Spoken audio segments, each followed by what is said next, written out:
तो एक मिनट, हाँ, तो यहाँ से लिखिए राजपूत पॉलिसी ऑफ अकबर। तो अकबर, ये हमने देखा कि अकबर जो था उसको भरोसे के लिए उज्बेक के अलावा कुछ और लोग चाहिए थे, क्योंकि उसने 3 रिवेलियन पहले ही उज्बेक नॉवेल्स के देख रखे थे। तो अब उसने राजपूतों के साथ अपनी पूरी पॉलिसी बदली। कैसे बदली? तो लिखिएगा Akbar preferred to be friend the Rajputs instead of instead of turning instead of turning them into his enemies। क्योंकि अकबर को लगा कि राजपूतों के साथ अगर दोस्ती हो गई और वो अगर हमारे साथ रहे तो फिर उनकी एक तो पावर भी है उनके पास, दूसरा वो फेथफुल भी है। तो इस वजह से अकबर को राजपूतों के साथ क्या उसने पॉलिसी अपनाई कि उनको बी फ्रेंड यानी कि अपना दोस्त बनाओ, दुश्मन मत बनाओ। ठीक है, तो फर्स्ट अब नेक्स्ट पॉइंट लिखिएगा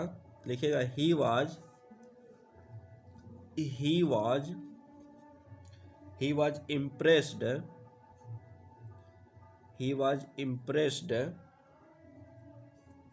by the cavalry, faithfulness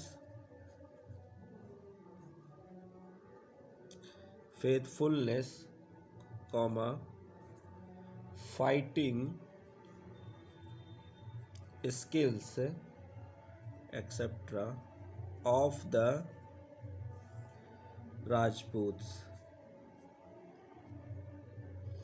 तो राजपूत्स की वफादारी, राजपूत्स के फाइटिंग स्किल, उनकी बहादुरी, सब कुछ क्या था, अकबर बड़ा इम्प्रेस हुआ। और इस वजह से उसने क्या किया कि उज्बेक यानी खुद अपने उज्बेक से ज़्यादा ईमानदार क्या लग रहे हैं, यहाँ के राजपूत्स लग रहे हैं।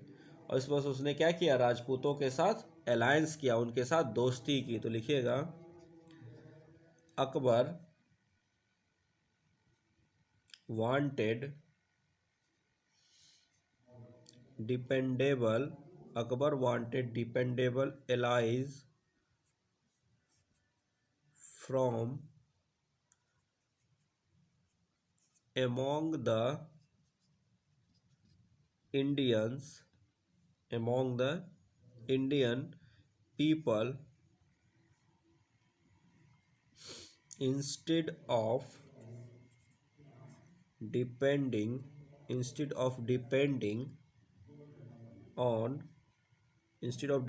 on foreigners।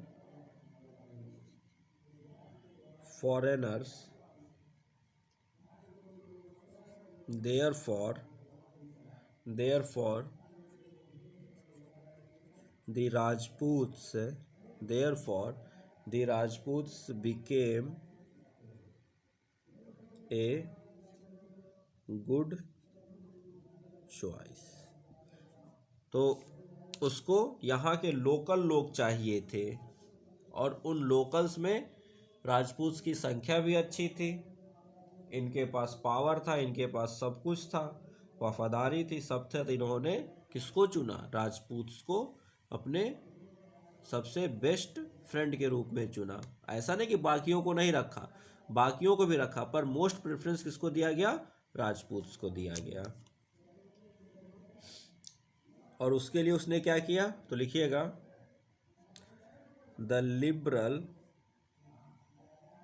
Liberal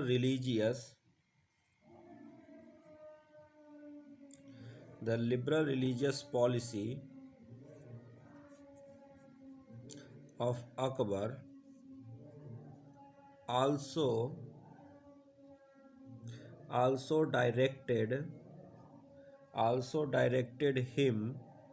directed him to be friendly, also directed him to be friendly with Rajputs. देखिए ये इसी को कहते हैं चालाकी। क्या किया उसने? लिबरल रिलीजियस पॉलिसी अपना ली। क्या किया? Liberal religious policy. क्योंकि अगर आप किसी के साथ ज़बरदस्ती उसके धर्म के साथ कुछ करोगे या उनको अपमानित करोगे या उनके धर्म को अपमानित या अपना धर्म ज़बरदस्ती उनके ऊपर थोपोगे तो वो आपके साथ बाई हार्ट नहीं जुड़ेंगे, वो डर से जुड़ेंगे। और डर से जुड़ने के कारण क्या होता है कि अगर जब भी जिससे ही उनके अंदर का डर खत्म होगा वो आपके खिलाफ खड़े हो जाएंगे या फिर वो अंदर अंदर इस मौके की तलाश करते रहेंगे। लेकिन आप उनको बाई हार्ट अपने साथ जोड़ लो तो फिर वो आपके साथ कभी भी वो क्या कहते हैं आपके खिलाफ नहीं खड़े होंगे। और अकबर ने यही किया। और अकबर ने कहा साम्राज्य चलाना है, भाई साम्राज्य रहेगा तभी तो धर्म रहेगा। जब हमारे पास एम्पायर ही ना रहेगा तो फिर हम धर्म का लेकर क्या करेंगे। तो ये उसने बहुत ही अच्छा दिमाग लगाया कि उसने लिबरल रिलीजियस पॉलिसी अपना ली। नेक्स्ट टाइम विथ राजपूत लिखिएगा। सो Akbar thus tried to befriend the Rajputs,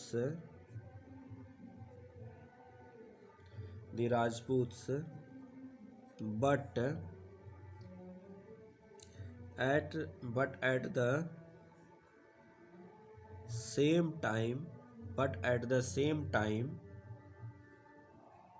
desired to bring them under his suzerainty।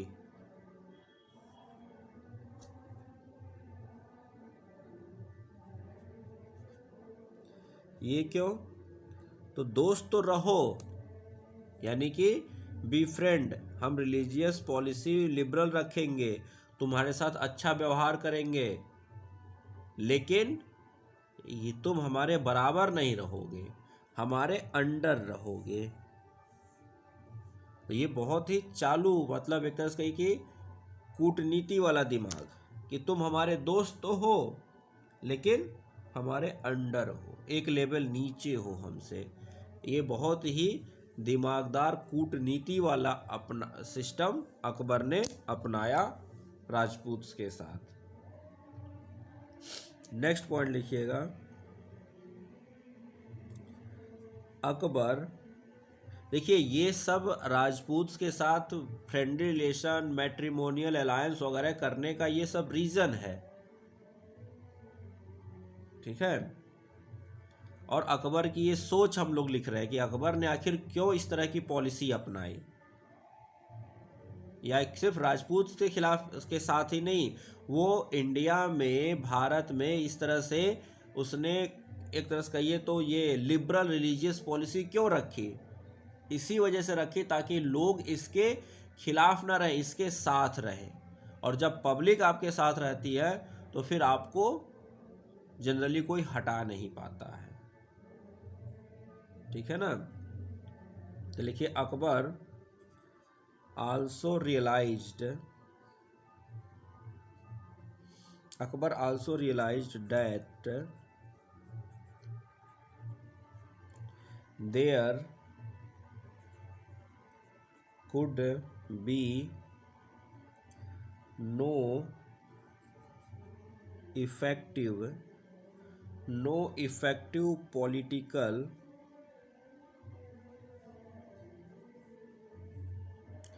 conquest of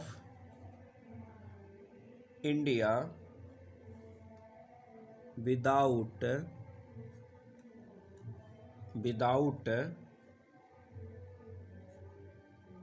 political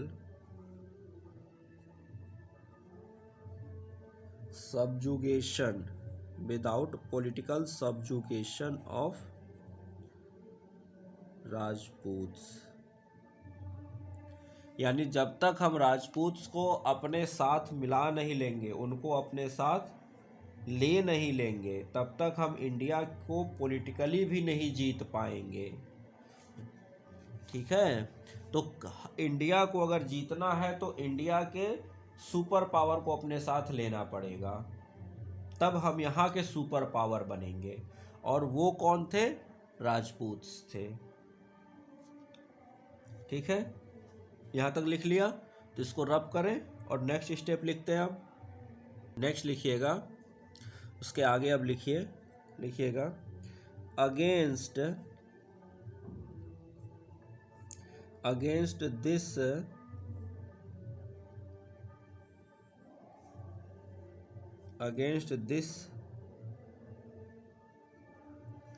background,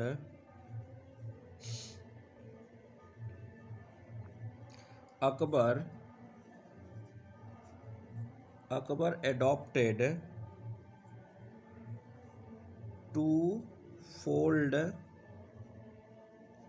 policy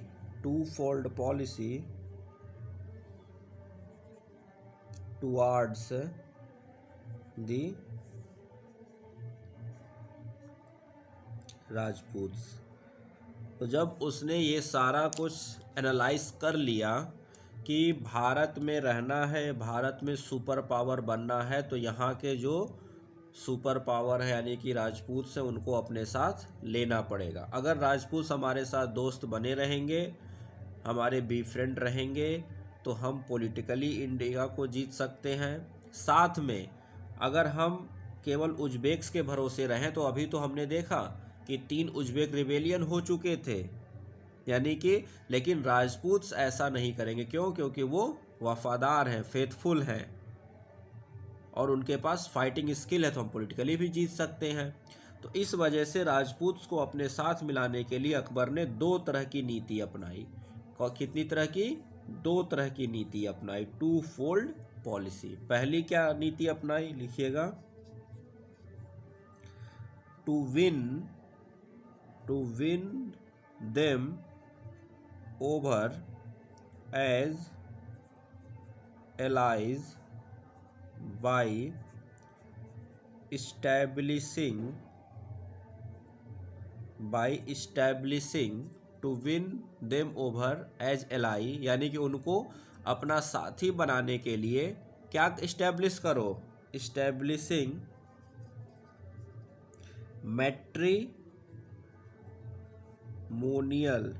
matrimonial alliances, यानी कि अपने या तो खुद से विवाह कर लो उनके डॉटर से, या फिर अपने बच्चों का विवाह करा दो, अपनी बेटी का विवाह करा दो। ऐसे करके उसने ये सारे मैट्रिमोनियल अलायंस करने शुरू किए अकबर के साथ। वही जो जोधा अकबर आपने सुना होगा। खैर, उसमें भी बहुत सी, अभी आप देखिएगा, उसमें भी कई ज़्यादा ट्विस्ट आएंगे। नेक्स्ट बी, दूसरा क्या है? Where the matrimonial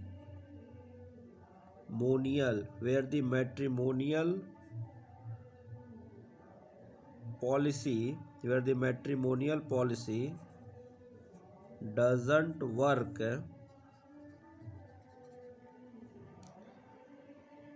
then in that case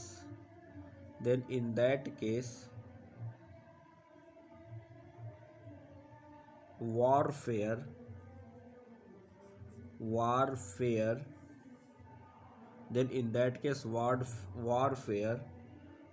to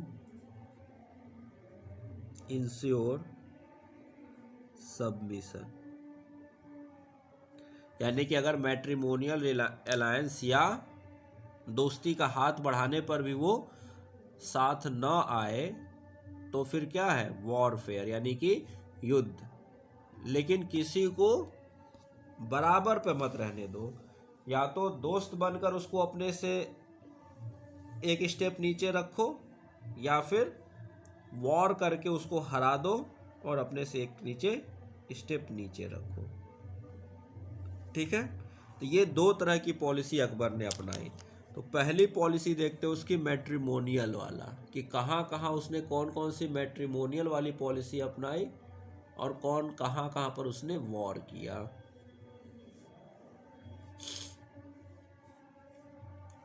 लिखिएगा, फर्स्ट लिखिए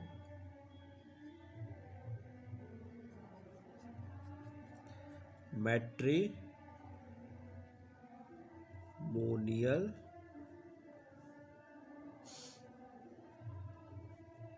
अलायंस, मैट्रिमोनियल अलायंस। लिखिएगा, इन 1562 Akbar made his first pilgrimage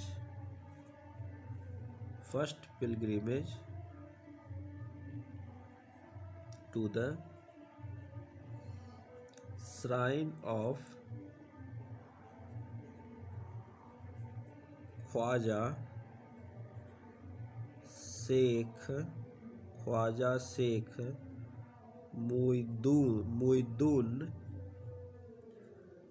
Khwaja Sheikh मुइद्दीन Chishti.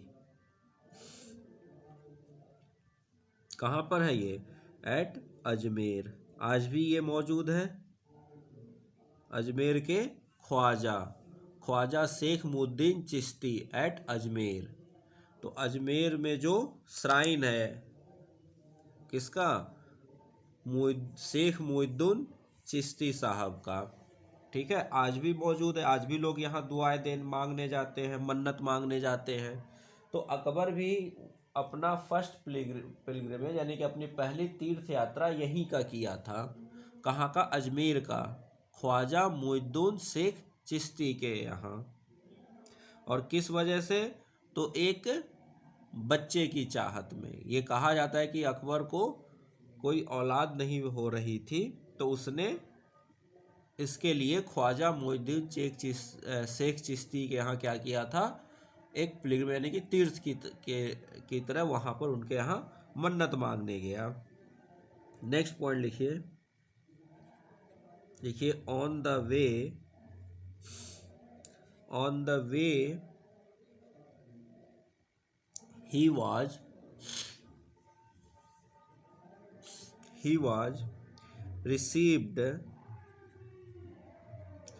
was received by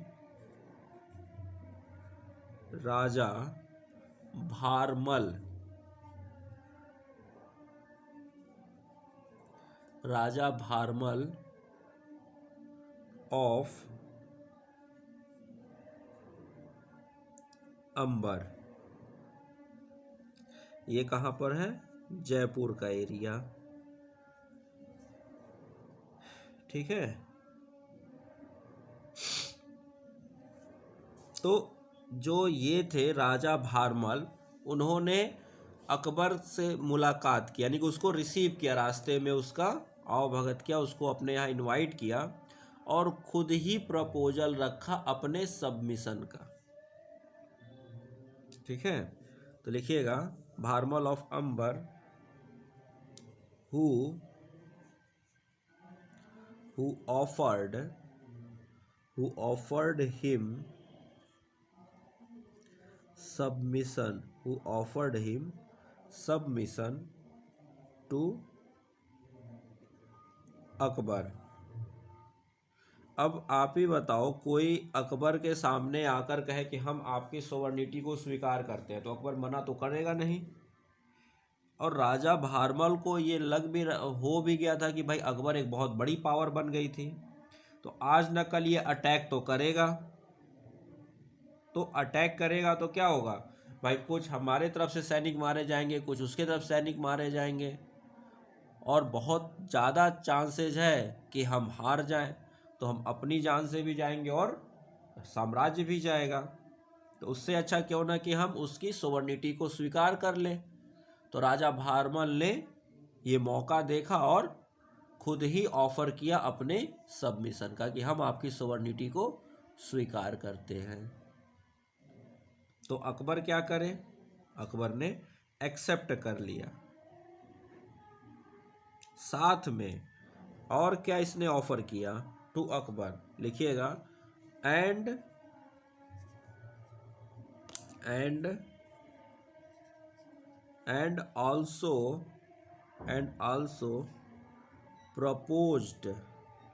also proposed his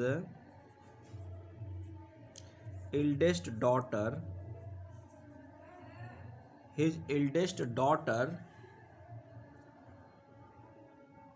कौन है, हरखा बाई। कौन है ये, हरखा बाई। कुछ लोग कहते हैं जोधा बाई, कुछ लोग कहते हैं हरखा बाई, पर ज़्यादा सटीक हरखा भाई के बारे में कहा जाता है। तो Harkha Bai, the eldest daughter Harkha Bai marriage with the emperor which took place at Sambhar, और उसी रास्ते में संबर में विवाह भी हो गया अकबर का हरखा बाई से। ठीक है, क्या हो गया, विवाह हो गया।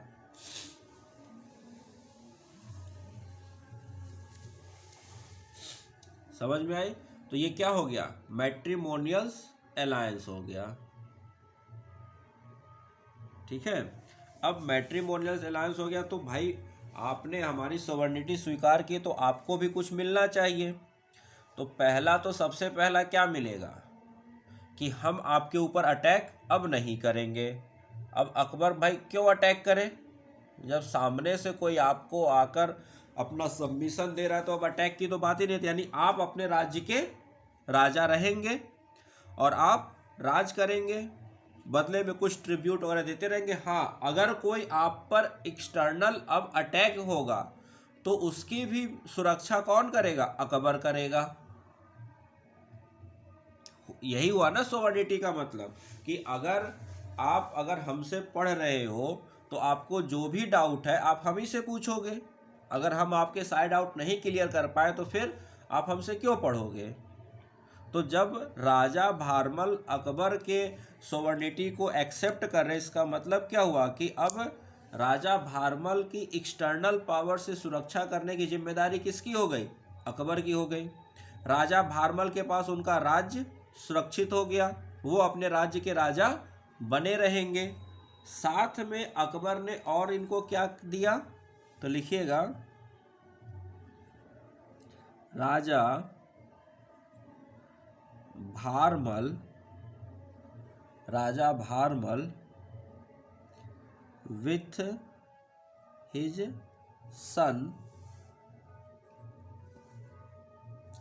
with his son भगवान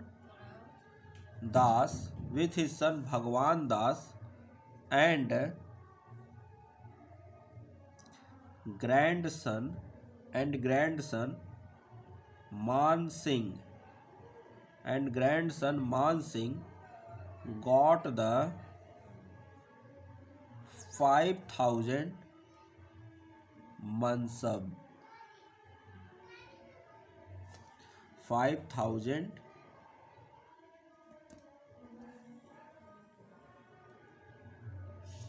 मनसबदार, इनको 5,000 मनसबदार का पोस्ट दिया गया। अब मनसबदार क्या है, तो ये हम पढ़ेंगे एडमिनिस्ट्रेशन ऑफ अकबर में कि ये मनसबदार क्या होते थे। अभी के लिए समझ लीजिए कि जैसे फ्यूडल लॉर्ड्स होते थे पहले, और दिल्ली सल्तनत जैसे नोबल्स होते थे, जो जमींदार्स होते थे, अकबर के टाइम पर मनसब हो गए और मनसबदार हो गए, यानी प्रोविंस और प्रोविंसों के हेड। तो उसी तरह से मनसब और मनसब के हेड मनसबदार। तो 5000 मनसबदार का मतलब हुआ कि इनके पास 5000 की सेना रहेगी। कितनी? 5000 की सेना इनके पास रहेगी। तो 10 मनसब से लेकर 10,000 मनसबदार तक हुआ करते थे। इसको आगे हम लोग और डिटेल से समझेंगे। अभी बस इतना समझिए कि ये 5000 मनसबदार बहुत बड़ी पोस्ट हो गई अकबर के दरबार में। ठीक है। तो और ये लोग भगवान दास और मान सिंह तो कहाँ गए? अकबर के कोर्ट में रहने लगे। और राजा भारमल कहाँ है? अंबर जयपुर में है। तो ये तो हो गया मैट्रिमोनियल अलायंस से अकबर को क्या मिल गया? अंबर का एरिया, यानी कि जयपुर वाला एरिया मिल गया राजा भारमल के थ्रू। और हरखाबाई से अकबर का विवाह भी हुआ। तो ये मैट्रिमोनियल अलायंस है। अब इसके बाद अकबर को अब क्या करना पड़ेगा? अब दूसरा जो अब अकबर की जो पॉलिसी होगी उसमें अकबर को क्या करना पड़ेगा? एक बैटल, युद्ध करना पड़ेगा। और यहाँ पर अब हम लोग पढ़ेंगे क्या है? कॉन्क्वेस्ट, यानी कि कैसे कैसे बाकी एरिया को अकबर ने जीता। क्योंकि अब अकबर को राजपूतों का साथ मिल गया। अब राजपूत के खिलाफ अकबर का दूसरा राजपूत लड़ेगा, अकबर नहीं लड़ेगा। ये चीज़ दिमाग में बैठा लीजिए। अब अकबर के खिलाफ, अकबर के लिए एक राजपूत दूसरे राजपूत से ही लड़ेगा। ठीक है। चलिए, तो अब हम लोग पढ़ेंगे कॉन्क्वेस्ट ऑफ राजपूताना। कौन कौन से एरिया को ये जीतता चला गया। तो ये इतना नोट डाउन कर, इसको रब कर दूं।